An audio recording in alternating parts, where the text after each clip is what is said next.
Nous parlons ce matin à Politics de l'appel à candidature lancé par le ministère de la Jeunesse et de l'Éducation civique. C'est un projet qui vise la sélection de 200 jeunes Camerounais détenteurs d'une carte jeune biométrique. Nous en parlons avec le coordonnateur de l'Observatoire national de la jeunesse que nous retrouvons dans ses bureaux. Merci d'être avec nous. On nous dit que ce projet, c'est pour une offre à coût réduit de 70% de la formation certifiante. De quoi s'agit-il exactement? Alors, merci de l'opportunité que vous me donnez de revenir sur cette offre qui est encore d'actualité. Il s'agit effectivement d'une opportunité donnée par Monsieur le ministre de la Jeunesse et de l'Éducation civique aux jeunes détenteurs de la carte jeune biométrique et qui aimeraient s'insérer dans le métier du cloud. Il s'agit, entre autres, de l'intelligence artificielle. Il s'agit des compétences sur la gestion des données de masse. Il s'agit aussi d'un ensemble de formations qui permettent aux jeunes d'être un peu comme des partenaires de Google à travers d'autres associés qui travaillent déjà avec Google.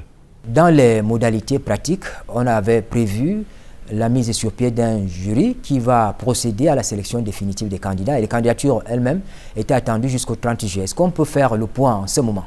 Alors, nous sommes à ce jour satisfaits des effectifs que nous avons reçus en termes de candidature. Nous avons un peu plus d'une centaine de jeunes qui ont déjà, dont les dossiers ont déjà été dépouillés au niveau central. Il reste que nous ayons des informations précises pour ce qui a été fait au niveau des antennes de l'Observatoire national de la jeunesse. Certainement qu'on pourra dépasser les 200 que nous avons visés dès le départ. Et puis après cela, il est question effectivement de mettre en place le jury qui va travailler à cet effet pour que les jeunes soient sélectionnés en fonction des modalités qui ont été indiquées dès le départ. C'est-à-dire quoi? C'est-à-dire que d'abord que ce soit des jeunes qui répondent au profil idéal. Le profil idéal, c'est d'avoir quelques connaissances de base sur le numérique. On a des diplômes dans l'informatique, Bac plus 3, mais aussi c'est avéré pendant le déroulement des dépôts des dossiers, il s'est avéré qu'il y en avait qui étaient bacheliers, qui n'avaient pas forcément le diplôme, mais qui ont des compétences qui pourraient leur permettre de suivre cette formation. En ce moment-là, le jury, le partenaire, Jackie Ferry Center, qui est notre partenaire, pour ne pas le nommer, le partenaire et nous avons opté pour une sorte de classe de mise à niveau qui permettrait à ceux qui auraient seulement le bac ou bien à ceux qui n'auraient pas de diplôme approprié de rattraper les autres qui sont avancés et qui ont des compétences plus élevées pour que tous, au terme de 4 mois, puissent être certifiés. Parlons maintenant des modalités de la formation qui intervient. Pour faire quoi exactement? Il faudrait déjà dire que la formation intervient à la suite d'une convention de partenariat signée entre le ministre de la Jeunesse et de l'Éducation civique et le partenaire que j'ai évoqué tout à l'heure, JFN, qui en réalité a reçu une sorte d'exclusivité auprès de Google pour former dans les métiers spécifiques, parmi lesquels l'intelligence artificielle, la gestion des données de masse. Et donc, ce partenaire aura pour rôle d'apporter l'expertise technique aux jeunes qui seront sélectionnés. Le ministère de la Jeunesse, à travers ses antennes de l'Observatoire national de la jeunesse, va se déployer pour l'orientement civique, moral et entrepreneurial des jeunes qui auront été retenus. Et puis par la suite, l'Observatoire va revenir à la charge pour accompagner ces jeunes-là en vue de leur insertion. Il faudrait dire que l'idée, c'est d'abord, je ne vais pas bouder de le dire, les formations en question sont aujourd'hui très recherchées.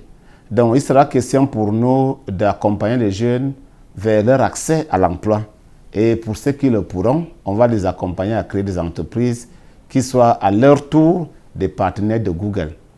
Vous l'avez relevé, le projet porte sur l'intelligence artificielle qui est à la mode aujourd'hui, mais d'une manière concrète, quel est le problème que l'on veut résoudre pour les jeunes? Est-ce que c'est véritablement cela, le problème des jeunes aujourd'hui? Alors, merci de cette question. Il y a deux problèmes majeurs que nous réglons à travers ce projet. D'abord, vous êtes témoins comme nous de la déferlante des jeunes Camerounais, pour la plupart diplômés du numérique, de l'informatique, qui s'en vont vers des pays que je ne voulais pas citer, mais qui sont en réalité des compétences qui s'expatrient.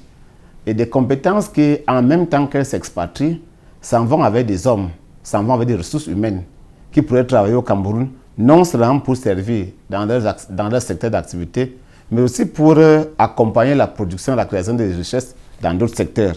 Donc, cette formation vient régler le souci, bien la tendance que les jeunes diplômés de TIC ont aujourd'hui de devoir partir pour travailler, puisque à l'issue de la formation, ceux qui seront certifiés, on dit Associate Craft Engineer, les Associate Craft Engineers qui vont être, qui seront primés, qui vont être certifiés à la fin de la formation, ceux-là vont avoir l'opportunité de signer des conventions de partenariat, des conventions de travail, des contrats de travail avec des entreprises qui sont des partenaires de Google.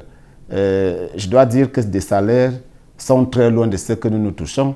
Des salaires sont suffisamment flatteurs, d'autant plus qu'ils ne sont pas obligés de partir du Cameroun pour aller travailler à l'extérieur.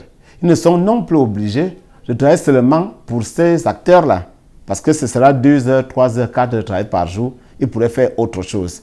L'autre élément, c'est que le Cameroun aujourd'hui, comme tous les autres pays du monde entier, est entré dans la digitalisation.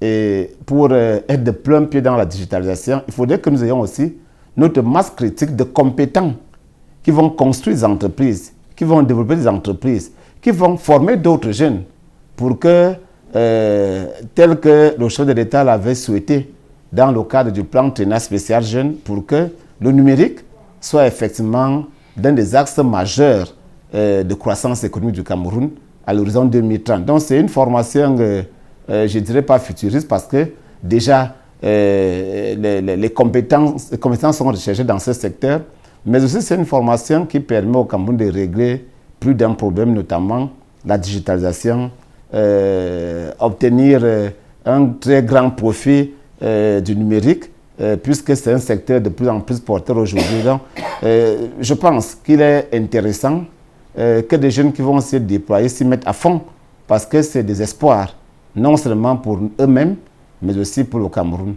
C'est également un autre moyen pour le gouvernement de régler la question du chômage des jeunes, puisqu'en ce moment-là, ils ont une opportunité réelle de travailler, et travailler pas avec des barrières, des barrières géographiques, travailler étant au Cameroun, mais pouvoir prester pour les entreprises qui sont à l'extérieur et gagner suffisamment pour s'investir au pays et puis mener d'autres activités. Je pense que cette formation est unique en son genre. Elle est essentielle. On peut s'intéresser au suivi de cette opération. Elle va s'étaler dans le temps. Elle va s'arrêter après cette première sélection. Alors, je dois le dire, pour ne prendre que le géant Google, et pour faire une évaluation en termes de compétences recherchées dans le numérique, c'est en termes de millions, de centaines de millions de compétences recherchées dans le numérique. Donc, on ne saurait, à l'issue de cette première phase, penser à arrêter une aventure qui permettra au Cameroun d'être présent dans ce marché du travail-là.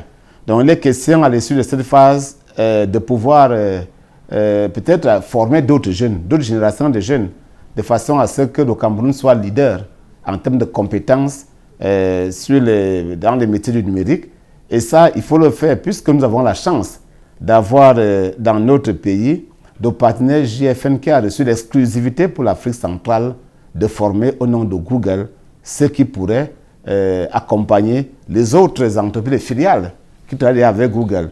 Nous avons là plus d'une opportunité. Non seulement c'est des compétences, mais aussi nous avons un clin d'œil que nous lançons à l'endroit de Google, qui, lorsqu'il se rendra compte qu'il y a des compétences au Cameroun, pourrait venir s'installer, faire du Cameroun une sorte de hub qui lui permet maintenant de se redéployer, soit tout simplement en Afrique centrale, ou même d'étendre sa présence dans tout le continent. Donc c'est un projet suffisamment porteur d'espoir.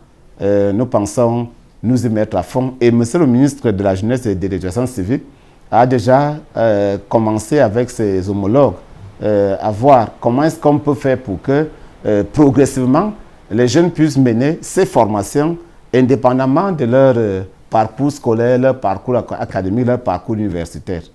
Monsieur le coordonnateur, merci pour cet entretien. C'est nous plutôt qui vous remercions pour l'espace qui nous a été accordé. Merci à vos téléspectateurs.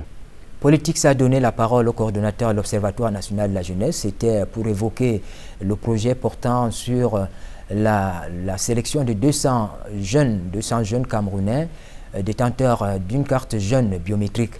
Cela se passe au ministère de la Jeunesse et de l'Éducation civique. Mesdames, Messieurs, merci de nous avoir suivis. Bonne suite des programmes sur la CRTV.